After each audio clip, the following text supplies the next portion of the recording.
PKPU 4 ya tahun 2022.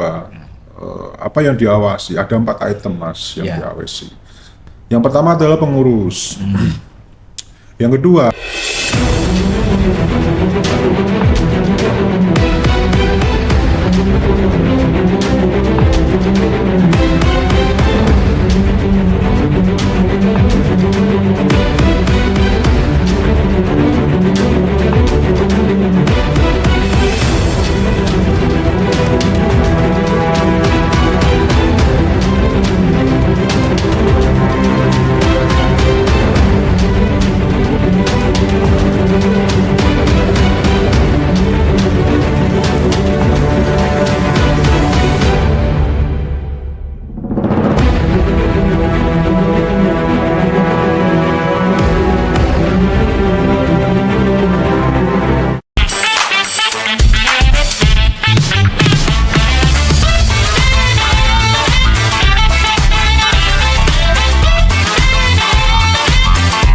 Assalamualaikum warahmatullahi wabarakatuh. Halo sahabat Bawaslu, jumpa lagi bersama kami di acara Ngopi Pahit, ngobrol pemilu paling hits bersama Bawaslu Kota Tegal. Perkenalkan, saya Dede Prajapurnama yang akan memandu jalannya podcast kali ini. Pada episode kali ini kita akan membahas satu topik yang menarik, yaitu Surat Edaran Bawaslu RI nomor 41 tahun 2025 tentang pemutakhiran data partai politik berkelanjutan atau PDPPB. Pengawasan pemutakhiran data partai politik berkelanjutan sangat penting untuk menentukan kualitas pemilu atau pemilihan di masa yang akan datang.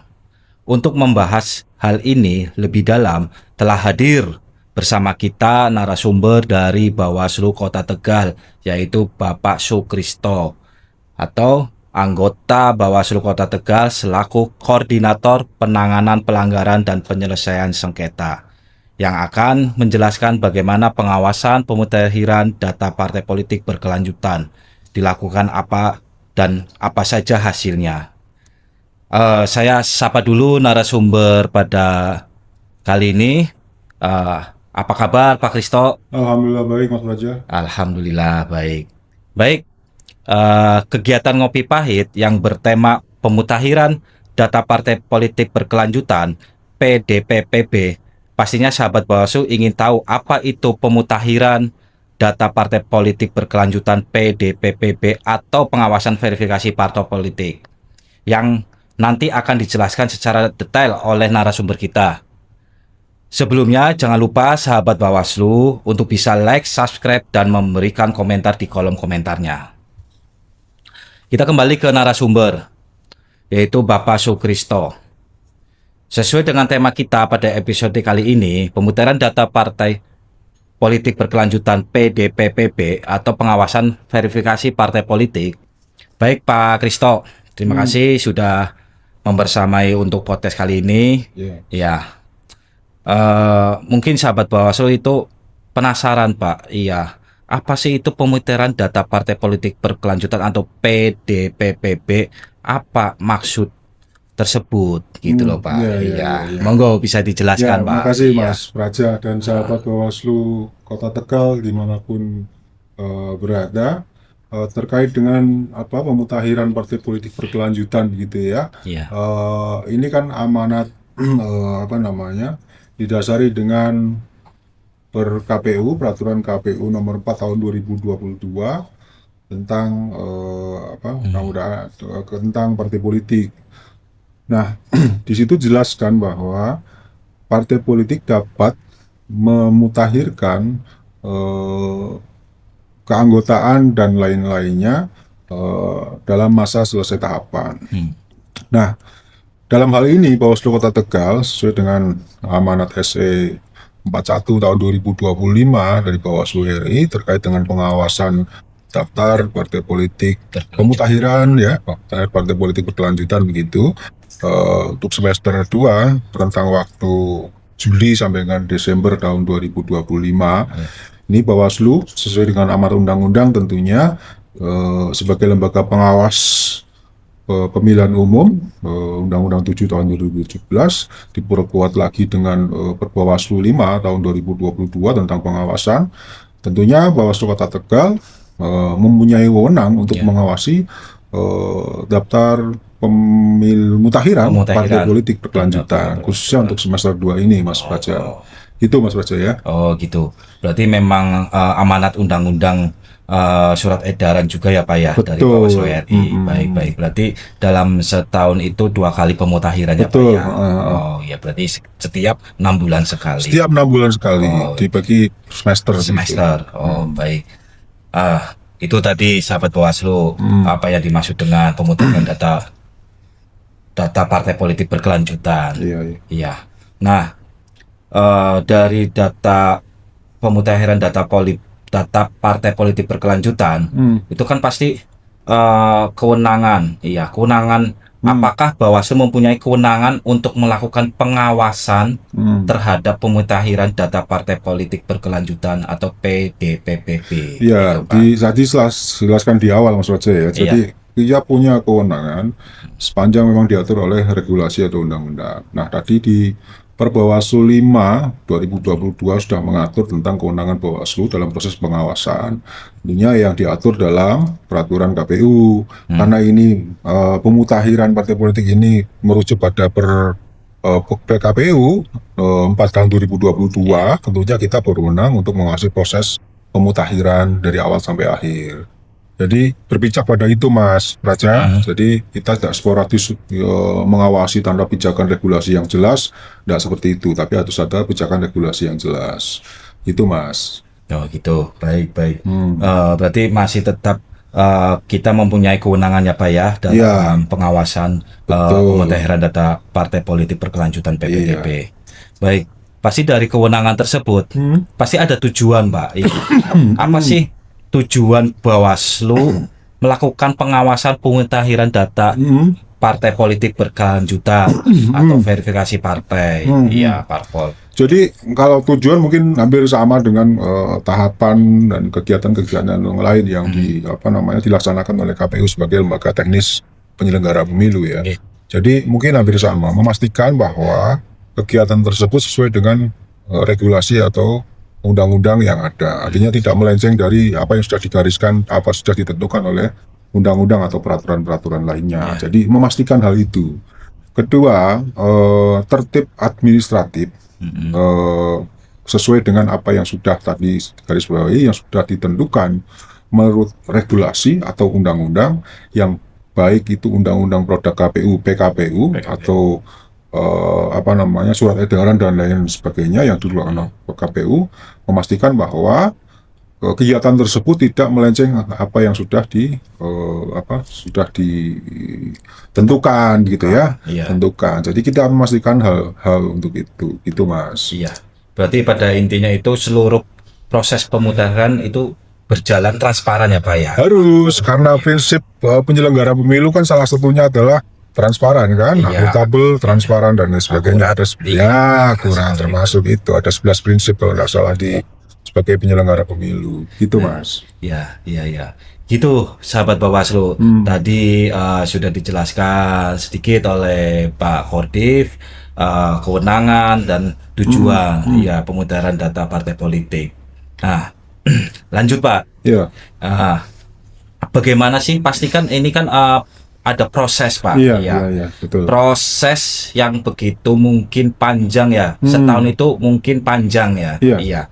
Nah, bagaimana proses pengawasan pemutahiran data partai politik berkelanjutan yang dilakukan oleh Bawaslu Kota Tegal, atau prosesnya mungkin ada kiat-kiat tersendiri seperti itu Pak. Iya. Gini ya Mas, kalau kan ada dua ya, pengawasan langsung dan tidak langsung gitu ya. Jadi pengawasan langsung dengan berkomunikasi dengan KPU Kota Tegal nih misalkan, dari mulai silaturahmi, komunikasi, konsolidasi, koordinasi begitu ya. Kita bersama-sama secara kelembagaan ke KPU menanyakan terkait dengan persoalan atau teknis pemutahiran daftar partai politik sudah sejauh mana dan lain sebagainya, sambil kita tentunya membawa surat tugas, surat himbauan kepada KPU Kota Tegal dan data dukung yang lainnya. Nah, surat himbauan itu kan maksudnya adalah sebuah proses pencegahan supaya KPU bekerja melaksanakan tahapan pemutahiran ini sesuai dengan aturan yang ada, Mas Praja. Jadi tidak melenceng dari rule atau aturan yang sudah ditentukan. Nah, beberapa hal terkait dengan tadi pengawasan secara langsung. Pengawasan tidak langsung kami diberi sebuah diberi ruang untuk mengawasi melalui akun Sipol gitu ya. Gitu. Kalau sahabat Bawaslu belum tahu Sipol itu Sipol. sistem informasi partai politik. Di situ juga kita diberi ruang oleh KPU Kota Tegal, KPU RI secara berjenjang ke KPU Bawaslu Provinsi, Bawaslu Kabupaten Kota untuk mengawasi akun Sipol ini.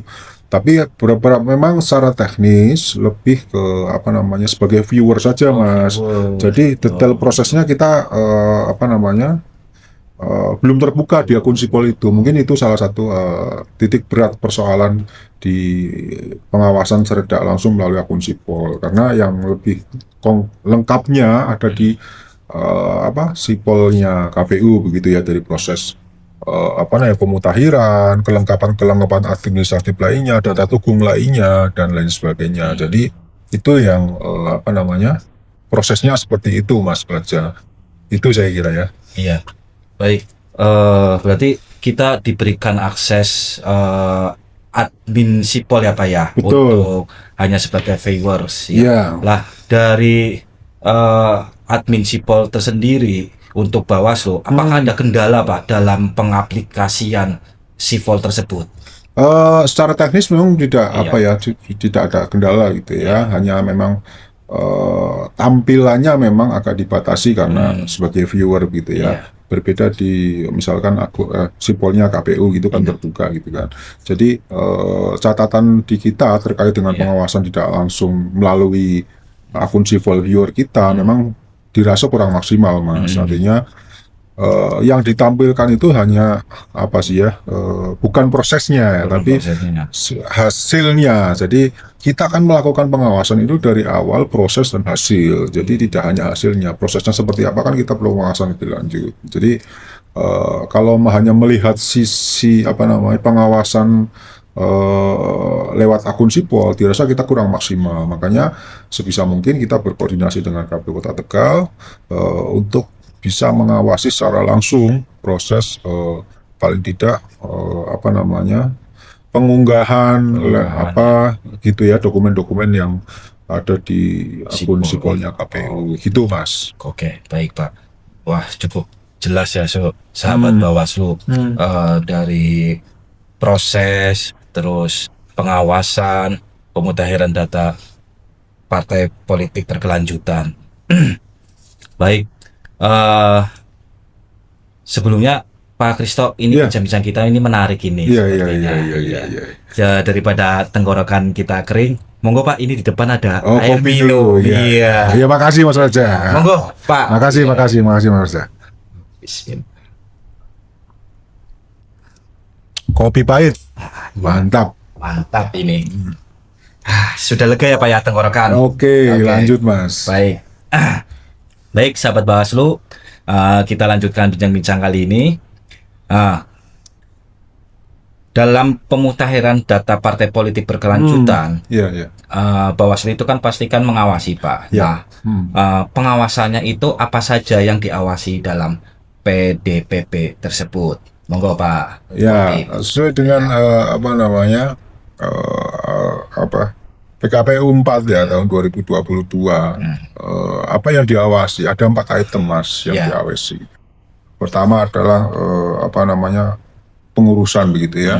Kepengurusan partai politik dalam hal ini di tingkat tingkat kota begitu ya. Ada yang sebutannya itu di cabang, DPD ya. Saya enggak tahu lah. Jadi yang saja tingkat kota, karena kita skupnya Kota Tegal. Yang pertama adalah pengurus. Yang kedua adalah keterwakilan perempuan tentunya. Dari beberapa pengurus keterwakilan perempuan harus 30%. 30%. Ya. Ya. Yang ketiga adalah anggota, Mas. Jumlah anggota dan lain sebagainya. Yang keempat adalah kantor atau domisili, sekretariat atau sebutan lain lah seperti itu. Itu yang kita awasi. Jadi ada beberapa partai politik khususnya di Kota Tegal ini memang mengalami perubahan kepengurusan, misalkan hasil pergantian pengurus mungkin tahun ini habis dan lain sebagainya kan, perubahannya itu lewat perubahannya itu kan lewat sipol itu ya. Jadi perubahan itu kan akibat tadi saya sebutkan di awal itu kan, misalkan dari musyawarah atau penugasan dari pusat begitu terkait dengan pengurusan di tingkat kota. Nah, itu kan harus dilaporkan, bukan harus ya, tapi dapat dilaporkan untuk dirubah, dimutakhirkan. Artinya pengurus yang lama dan pengurus yang baru itu kan pasti ada perubahan. Kedua, terkait dengan keterwakilan perempuan sesuai amanat undang-undang, Mas Praja, 30% itu wajib, apapun di sektor mana. Jadi kalau dulu ingat daftar calon tetap itu DCT ya, sedang DCT itu harus memperhatikan keterwakilan 30% juga perempuan. Mungkin Mas Praja masih ingat. Nah, terus ini kan sama juga di pemutakhiran daftar partai politik, memperhatikan keterwakilan 30%. Yang kedua adalah anggota, Mas.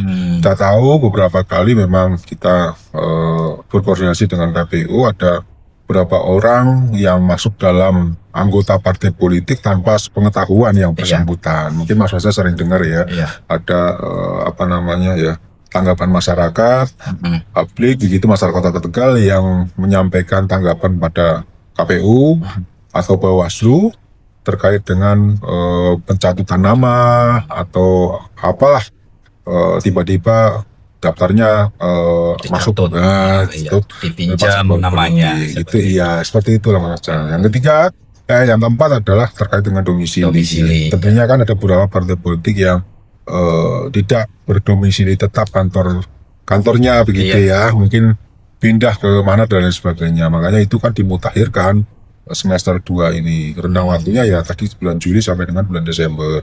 Itu ada batasannya juga, Mas. Artinya itu di 3 hari sebelum bulan Desember itu berakhir, 3 hari kerja. Jadi sesuai dengan aturan memang begitu. 3 hari pemutakhiran terakhir adalah 3 hari kerja sebelum bulan Desember habis. Itu, Mas. Baik. Ternyata cukup, yang diawasi itu cukup panjang ya Pak. Iya. Hanya kepengurusan saja, ternyata domisili pun kantor juga harus diverifikasi juga, seperti itu ya Pak ya. Betul. Baik. Untuk selanjutnya, bagaimana hasil dari pengawasan pemutakhiran data partai politik berkelanjutan yang dilakukan oleh Bawaslu Kota Tegal? Itu hasil pengawasan ini terdapat ada 8 partai politik dari 76 partai politik yang melakukan pemutakhiran data partai politik secara berkelanjutan pada semester 2 tahun 2025. Itu meliputi apa saja Pak yang verifikasi yang lolos ya menurut dari KPU setempat? Jadi verifikasi apa saja ya tadi yang saya sebutkan di atas tadi, 4 item itu ya. Item terkait dengan verifikasi di partai politik yang bukan lolos sih, Mas, karena ini kan bukan pendaftaran partai politik ya, bukan pendaftaran peserta, tapi update atau update lah ya, termutakhirkan gitu ya. Nah, mungkin sahabat Bawaslu juga bingung juga, kok jumlah partai ada 76 gitu ya, cukup banyak sekali ya. Partai politik. Ini berarti 76 ini Republik Indonesia ya Pak ya? Iya, itu keseluruhan daftar partai politik di seluruh Indonesia. Artinya yang sebagian juga peserta pemilu tahun 2024, sebagian tidak, kan kira-kira gitu ya. Makanya angka 76 mungkin sahabat Bawaslu ada yang belum tahu, kok 76 banyak sekali gitu ya. Jadi ini dibedakan antara peserta pemilu dan partai politik. Peserta pemilu adalah partai politik yang sudah ditetapkan atau lolos verifikasi administrasi dan verifikasi faktual yang sudah ditetapkan oleh keputusan KPU yang boleh sebagai peserta pemilu misalkan. Nah, samping itu 76 partai itu ada sebagian yang memang tidak lolos verifikasi faktual dan administratif ketika pendaftaran partai politik calon peserta pemilu tahun 2024 kemarin. Makanya jumlahnya agak banyak ya, mungkin kawan-kawan sahabat Bawaslu agak bingung kalau 76. Nah, gambaran kasarnya begini Mas, artinya sebuah partai politik itu belum tentu sebagai peserta pemilu. Iya. Ya. Jadi kalau peserta pemilu pasti partai politik. Tapi partai politik belum tentu peserta pemilu. Itu gambaran kasarnya memang seperti itu. Dan 8 partai politik itu semuanya adalah peserta pemilu tahun 2024. Ya, saya kira tidak usah sebutkan satu persatu ya. Betul. Iya. Itu. Iya. Berarti yang lolos verifikasi update itu ada 8 ya, dari 8 dari 76 partai politik untuk semester 2 di semester tahun 2025. Betul. Oh iya. Jadi sahabat Bawaslu itu tidak bingung kenapa ternyata 76. Nah, yang ternyata yang semester 2 yang lolos verifikasi update itu ada 8 partai politik. Baik, untuk bincang-bincang kali ini tambahan lagi Mas, maksudnya biar nanti sahabat Bawaslu tidak gagal paham gitu ya. Artinya pemutakhiran partai politik kan bukan di tahun ini saja. Jadinya mungkin tahun depan masih ada sebelum pendaftaran peserta pemilu tahun 2029 ya. Tahun 2009 kalau menurut regulasi yang lama, barangkali regulasinya berubah, kita nggak tahu juga ya. Jadi apakah nanti 8 itu bisa berubah lagi dan lain sebagainya? Saya pastikan bisa berubah. Ini bukan data bagus, saya kira ini masih dinamis gitu ya. Jadi persoalan-persoalan di pusat partai politik kita juga belum tahu juga. Artinya bisa, ya kalau politik memang dinamis ya, jadi tidak statis, bisa berubah kapanpun itu, kapan waktunya kita nggak tahu persis. Gitu Mas Bajan. Baik, iya. Pada intinya berarti per semester ya Pak ya? Per semester. Update dan tahun ini nanti pasti ada. Ada lagi ya. pasti ada. Begitu. Karena data itu akan berkembang, bisa nambah, bisa berkurang, seperti itu. Baik, untuk pertanyaan terakhir ini Pak ya. Sebenarnya kita udah cukup lama ini bincang-bincang. Okay. Nah, dalam pengawasan pemutakhiran data partai politik berkelanjutan, ini kan pasti ada kendala ya Pak ya. Iya, dalam baik di lapangan, berkoordinasi atau dengan partai politik yang mendaftar seperti itu. Itu kendalanya itu apa Pak? Apa dalam di sipol atau di mana seperti itu Pak? Ya. Iya, dari saya sampaikan di awal tadi ya. Kalau kendala sebuah kendala yang besar saya kira tidak. Artinya memang ada kendala tapi hanya persoalan-persoalan yang bersifat teknis saya kira ya. Jadi tadi sampaikan salah satu kendalanya adalah akun sipol yang diterima kita sebagai viewer itu dirasa kurang maksimal. Itu salah satu kendala mungkin. Jadi pengawasan melalui tidak langsung, artinya lewat akun sipol yang diberikan kita dirasa kurang maksimal karena tidak menampilkan prosesnya seperti apa dan lain sebagainya. Jadi dirasa itu mungkin ya jadi catatan kita lah buat KPU secara berjenjang bahwa akun sipol sebagai viewer itu dirasa kurang maksimal dalam kita mengawasi pelaksanaan kegiatan itu. Dan selanjutnya sih saya kira normatif saja Mas Baja, jadi hal-hal kendala yang bisa kita selesaikan gitu ya. Jadi koordinasi komunikasi saya kira nggak ada persoalan saya kira. Gitu Mas. Ya, berarti selama ini tidak ada persoalan dalam kendala pemutakhiran, tinggal kita bagaimana komunikasi dengan KPU-nya. Iya, betul. Kira-kira begitu. Oke. Wah, cukup lengkap informasi yang diberikan Pak Kristo ini. Iya. Begitu sahabat Bawaslu, dari perbincangan hari ini kita bisa menyimpulkan bahwa pengawasan pemutakhiran data partai politik berkelanjutan atau pengawasan verifikasi partai politik sangat penting dilakukan untuk pembaruan data partai politik pasca pemilu tahun 2024. Walaupun pengawasan ini dilakukan pada non-tahapan, Bawaslu tetap bekerja secara maksimal sesuai dengan peraturan perundang-undangan yang berlaku untuk menciptakan pemilu yang berkualitas dan berintegritas. Terima kasih kepada narasumber yang telah berbagi informasi. Sama-sama, Mas. Dan terima kasih kepada sahabat demokrasi yang telah menyimak podcast kali ini. Sampai jumpa di episode berikutnya dan mari bersama-sama kita jaga pemilu yang jujur, adil, berintegritas. Saya, Dede Praja Purnama beserta tim pamit undur diri. Mohon maaf bila salah kata atau disengaja atau tidak sengaja. Sampai jumpa di episode selanjutnya. Tagline dulu, Mas. Tagline, baik Pak. Oke, 1, 2, 3. Bersama rakyat awasi pemilu, bersama Bawaslu tegakkan keadilan pemilu. Wassalamualaikum warahmatullahi wabarakatuh. Assalamualaikum warahmatullahi wabarakatuh.